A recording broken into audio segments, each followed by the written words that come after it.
Buenos días, jóvenes. Este es el video número 3 de la clase de Derecho Agrario del día domingo 17 de enero del año 2021. Continuamos. Ya vimos en el video inmediato anterior que hablábamos de los montes, pastos y aguas, que también se legisló sobre esa materia que era de Nueva España. Vamos a pasar ahora a la propiedad del clero. Con solo decirles en la historia de México, el clero llegó a tener un poder económico impresionante que llegó a rebasar el poder económico del Estado. Hasta que esto, pues, lógicamente, fue frenado política y jurídicamente por don Benito Juárez, cuando se dio la desamortización de los bienes también del clero. Había muchas actividades del clero. Bueno, no les correspondía al clero, sino más bien al Estado. Por ejemplo, los casamientos, las bodas religiosas, pues, también se cobraban, y para ello, entonces, Benito Juárez creó el matrimonio civil, como un contrato donde las partes, pues, aceptan casarse y también quedan en disposición de poderse divorciar. Ustedes saben que en la cuestión religiosa, en el matrimonio religioso, no hay lo que es el divorcio religioso. Puede haber una nulidad de matrimonio religioso según el derecho canónico, pero no un divorcio. Pero sí en materia civil. Tan es así que don Benito Juárez García creó también la institución del registro civil.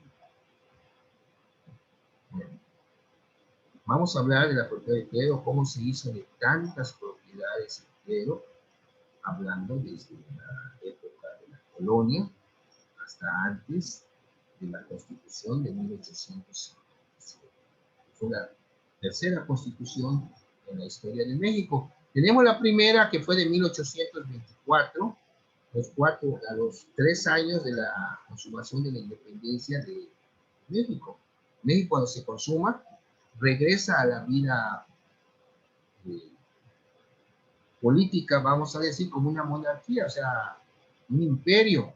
Cuando llegaron los españoles, encontraron un imperio azteca. Pues cuando se consuma, queda como el imperio mexicano. Ya después pasa, se había acordado que podía ganar una república, como estaba la Constitución de Estados Unidos, pero se les adelanta a Agustín de Iturbide, se nombra emperador, no está ni un año de emperador, lo exilian, regresa, lo fusilan y ahí acabó Agustín de Iturbide, y sus restos están en la Catedral de México. El supuesto, bueno, supuesto, vamos a decir, históricamente hablando, es el libertador, padre de la patria, es así, porque él fue el que consumó la independencia por llegar a un acuerdo con don Vicente Guerrero, que era el último prácticamente insurgente que estaba a la vista.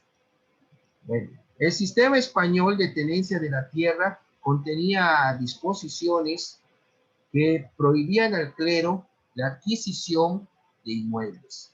O sea, no podían estar comprando el clero inmuebles.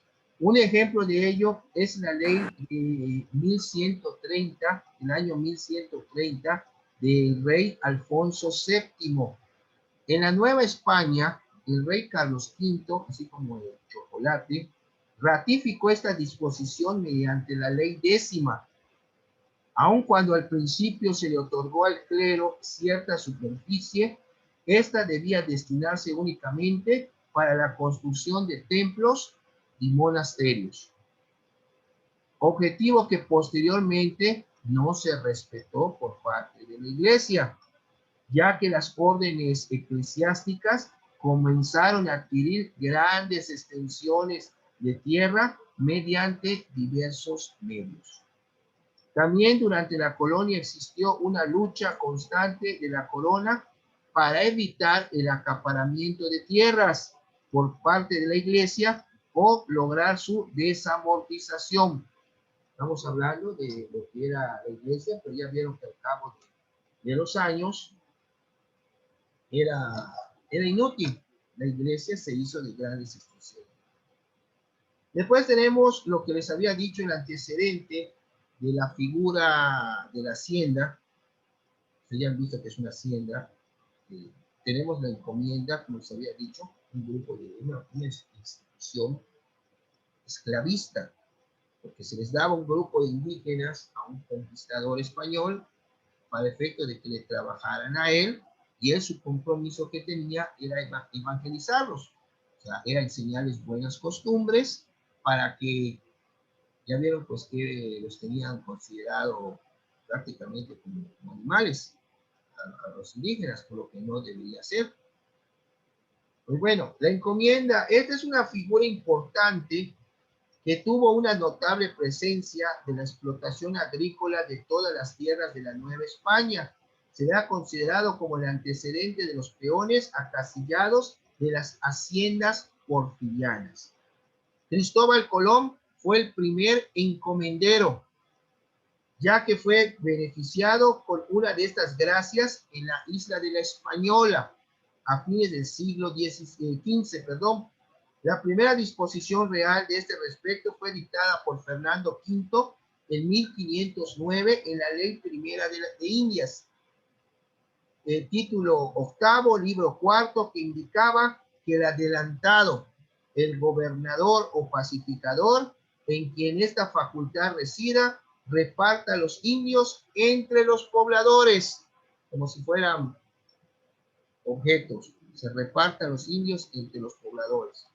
En síntesis, la encomienda eran concesiones que la corona otorgaba a los descubridores, conquistadores, colonizadores y en general a todo español, consistente en la asignación de grupos indígenas para su servicio, específicamente el trabajo agrícola de las tierras que les hubieran sido adjudicadas mediante la merced real, o sea, una concesión de la corona.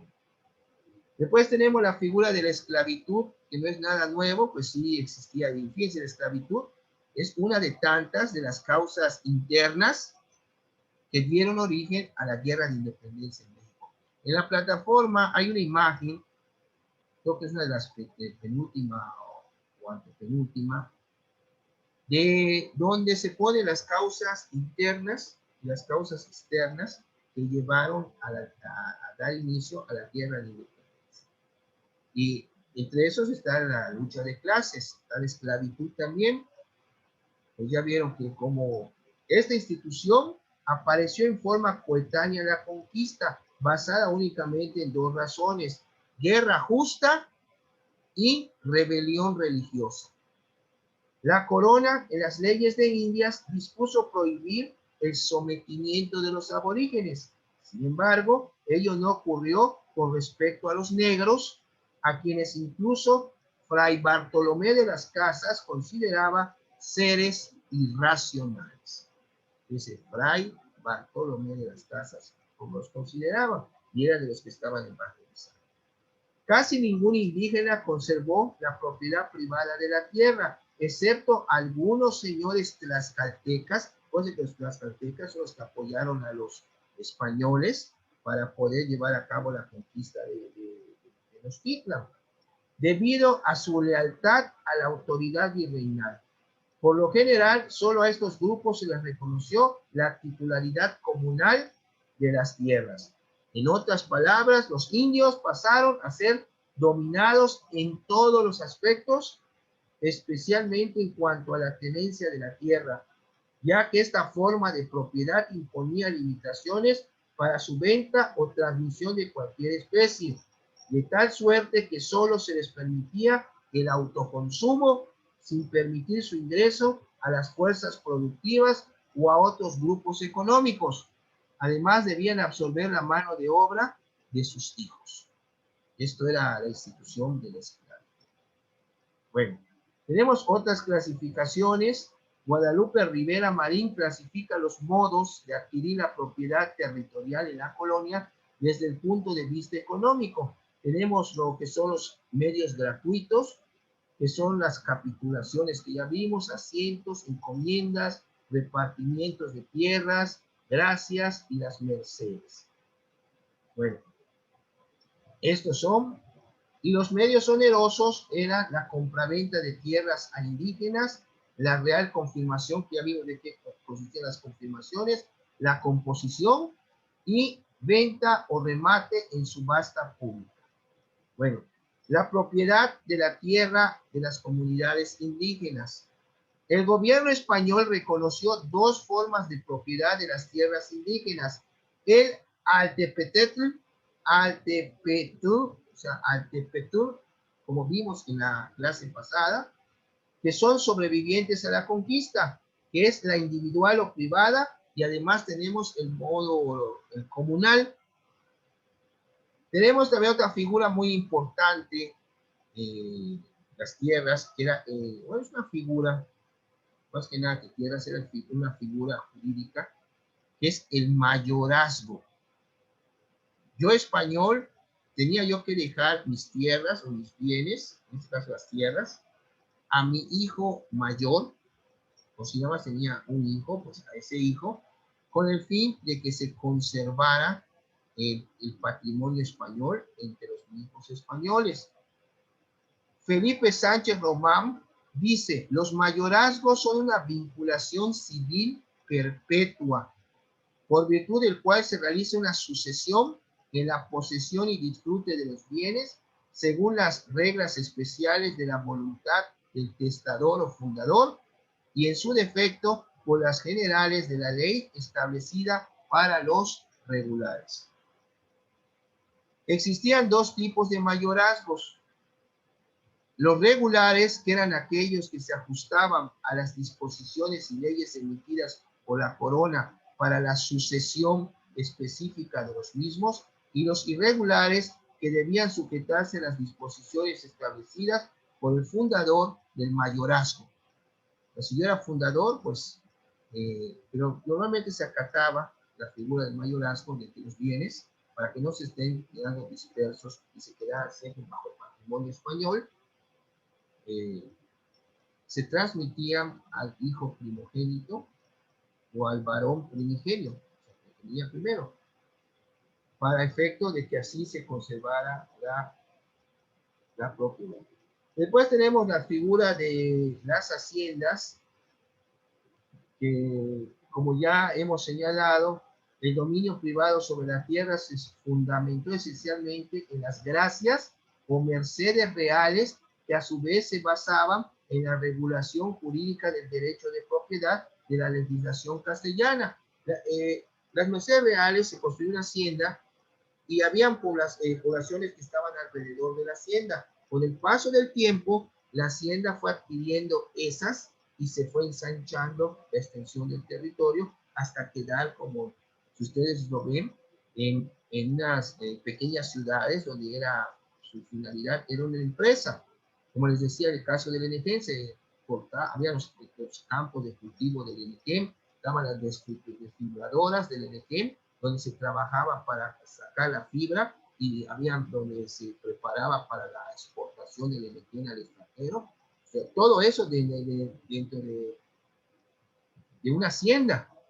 Ahí vivían los peones, tenían incluso su capilla para poder oír misa. Si se querían casar, ahí también los podían casar. Y aparte, la cabeza de la hacienda era el hacendado. Y tuvieron mucho auge en la época, como les dije al principio de la clase, en la época porfiriana. Y después tenemos la conformación de los latifundios, que efectivamente las personas que tenían tierras en la colonia fueron haciéndose de más, y así se fueron creando los latifundistas, las personas acaparadoras de terreno que tienen enormes extensiones. Eso se llama la conformación de los latifundios. Así como la iglesia hizo también de terrenos, también los particulares se fueron haciendo de grandes extensiones de terreno, y de ahí nacen los latifundios. Y en el México independiente podemos citar que la aportación que se hizo por parte de los insurgentes fue la Constitución de Apatzingán, de 1813, poco tiempo, nunca se llegó a aplicar. Estábamos en plena guerra de independencia, pero su antecedente está en los sentimientos de la nación de José María Morelos. Al poco tiempo de la promulgación de la Constitución de Apatzingán, que era muy liberal, capturaron a Morelos, lo degradaron porque le quitaron lo que era su orden sacerdotal y lo fusilaron. Prontamente lo humillaron y lo degradaron. Y esto fue prácticamente lo que la aportación insurgente, la Constitución de Apatzingán y los sentimientos de la nación, cuyos principios estuvieron contenidos en esa Constitución. Y tenemos lo que va a ser una introducción al México independiente. Les decía, que ya tiene ahí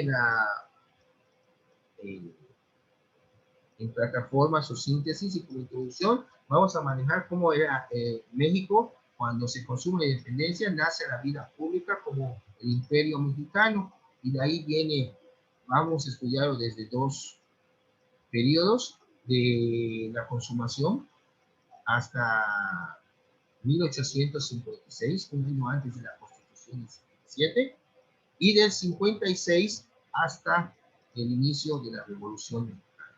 Eso será para la próxima clase. Si tienen alguna duda, jóvenes, ya vamos a terminar, quedan unos pocos minutos.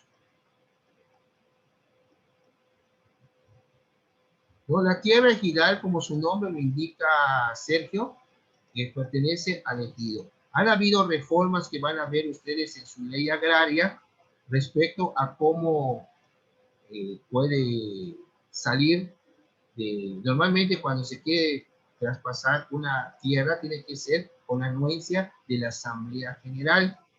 Después de que la Asamblea General es el órgano, pero tiene que ser a otro ejidatario, o bien está también la figura del avecindado, que tiene que cubrir también los requisitos, como señala la ley agraria. Al menos que digo que si esa tierra ya no perteneciera al ejido y ya es de propiedad privada, es otra cosa. Recuerden que es una entidad con personalidad jurídica elegido, por eso tiene sus propias autoridades, que vimos en la clase pasada, que son tres: la Asamblea General, el Comisariado y el Consejo de Vigilancia, siendo la Asamblea General el órgano supremo del ejido. ¿Alguna otra pregunta, jóvenes? Maneli, Sergio, Sheila, Kenny. Ya vamos a terminar, creo que tienen ustedes otra clase a las 11, ¿verdad? Bueno, para ir concluyendo la clase de hoy, ya tienen su segunda actividad en plataforma, que es su segundo cuestionario, con un valor de 20 puntos. Tienen ya todo el material para estudiar. Les repito, tienen de entrada la biblioteca virtual de la Universidad MAC.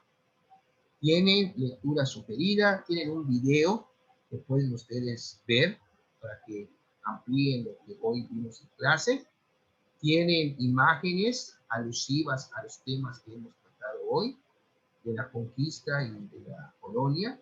Están también imágenes con los conceptos explicados, para efecto de que tengan ustedes un panorama más amplio. Está su constitución también actualizada, su ley agraria actualizada también en plataforma. Tienen su síntesis de esta semana también ya. Tienen su glosario otra vez, vean las indicaciones que dice el cuestionario. Y la ley agraria. La ley agraria son los 40 artículos que siguen, 41 al 80. Si no quisiera utilizar la ley agraria, esos artículos ya están en su síntesis. Tendría que estudiar su síntesis y estudiar su glosario al efecto de dar respuesta a su cuestionario. Y ya la próxima semana, el domingo, vamos a tener la clase normal, van a tener su examen, se les va a dejar, y su actividad. La actividad, el cuestionario, el tercer cuestionario, para cerrar los 60 puntos de ese lado, va a versar sobre lo que vamos a ver en la clase, esa de esa tercera semana. ¿Y qué van a estudiar para el examen parcial? Lo que vimos en la primera clase y lo que se vio hasta ahora. Entonces ya tienen ustedes el material, ya tienen su actividad para esta semana y nos vemos el próximo domingo a la hora de la clase. Que tengan un excelente domingo, cuídense mucho y bendiciones. Gracias, profe. Buen día. Ustedes, buen día. Buen día, Kenny, Maneli, Sergio y Sheila. No se les olvide su asistencia. Sí, profe, buen día. Buen día, buen día.